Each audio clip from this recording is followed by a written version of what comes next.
Hello everyone, GalacticStorm here. Welcome to the show, and today we're going to be doing another Command & Conquer Rivals, I would say, deck gameplay.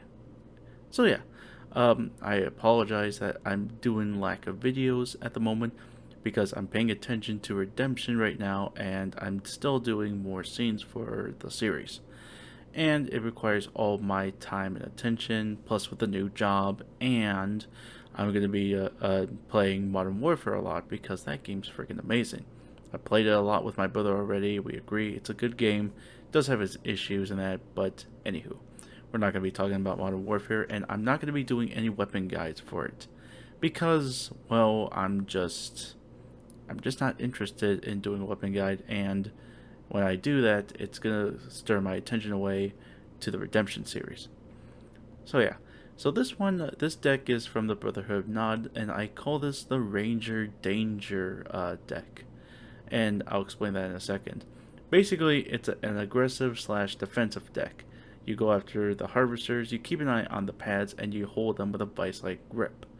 And with the deck, I do recommend a few variations on it, or like one variation.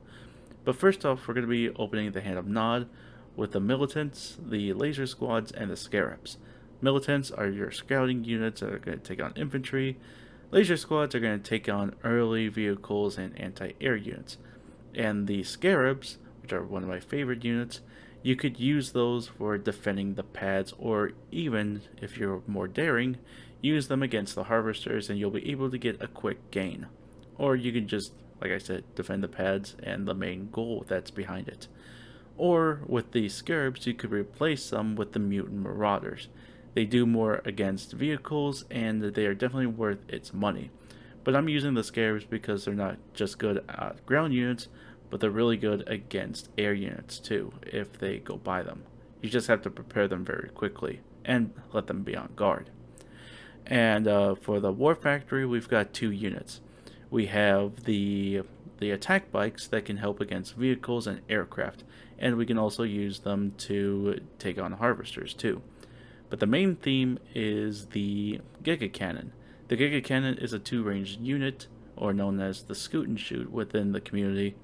What it does is it fires a laser within 2 tiles away, and after a few seconds, it will increase the damage, and the laser will spread onto adjacent enemy units too, so it can take down more than one unit.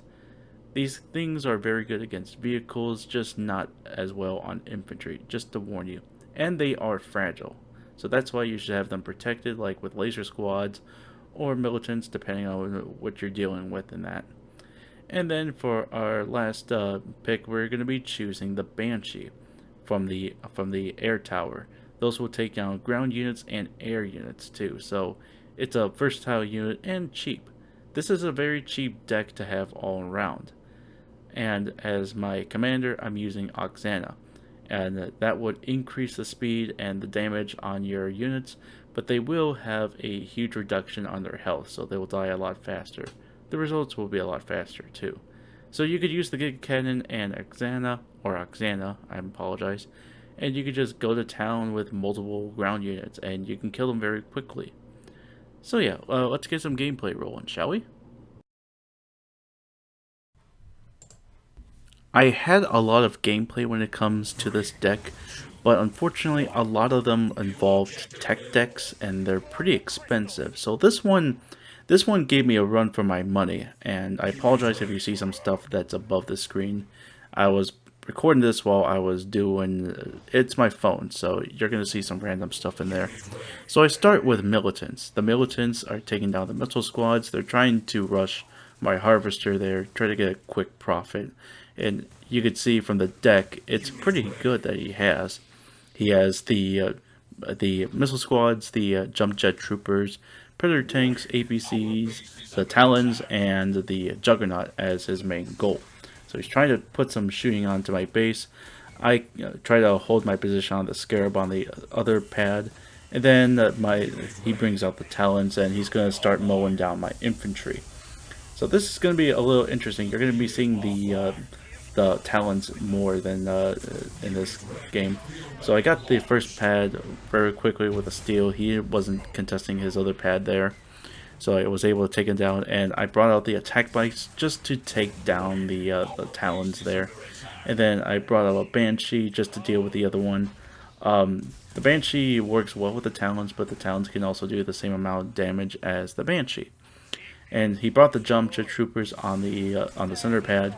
He took some damage on my attack bikes, and that was trying to take down the JJTs, but the talons are coming down just to throw him out, and he's now just trying to take down my talon there, or my Banshee. I was able to take out the first one, but the other one not so much because it had so much low health in that. And then now I decide to go for the laser squads, and now he's going for the APC. I decided to, in return, try to use my Giga Cannon that, but it's gonna get killed by the jump jet troopers. So I use my my militants to take down the JJTs, and he's gonna be taken down eventually. But now there's nothing holding on, or I'm not giving any opposition to the pads now. So I use another Giga Cannon to bring it out, and it's, as you can see, it's chipping away. It's not doing anything against the you could say the air units, but it's going to do all that damage that I mentioned to the ground units. It does vaporize the missile squads, but when it comes to the other ones, not so much. Predator tank comes in and destroys my Giga Cannon. So I use my attack bikes to take on the talons, and here comes the Predator tank. Again, I decide to be a dumbass and just try to push it up forward. And then I try to claim the pad there, and it's not going to do much damage with the talon and that, but the APCs are going to be chipping away onto them, and those APCs are going to be having missile squads onto them, and well, they won't last long, and same thing with my attack bikes at that point. So it's still uncontested at this point. So I use another Giga Cannon, and I don't know why I decided to go up to just a one tile range. I go for the 2. And now I just use the Xana boost, and it's taking down the APC quickly, and it's taking down the infantry quickly, which it's kind of surprising to see, but with the Xana boost, it's crazy. I decided to steal the pad there with the attack bikes, then I use the militants to back it up, and I get the win. It was a pretty close match in that too, so I have to give props to the other player for that. And the talons, he used a lot of them, I would say, but I was able to sneak in the win and just keep a hold on it, and the Ranger did pretty good on it. So yeah, that's my deck. I hope you guys enjoyed the gameplay, and thank you all very much for watching. Be sure to like, favorite, share, subscribe, all that fun stuff, and be sure to look at my Facebook page down below. Next time we're going to be looking at another GDI deck. Until then, GalacticStorm saying, keep charging, bitches, and I hope you guys have a good Halloween.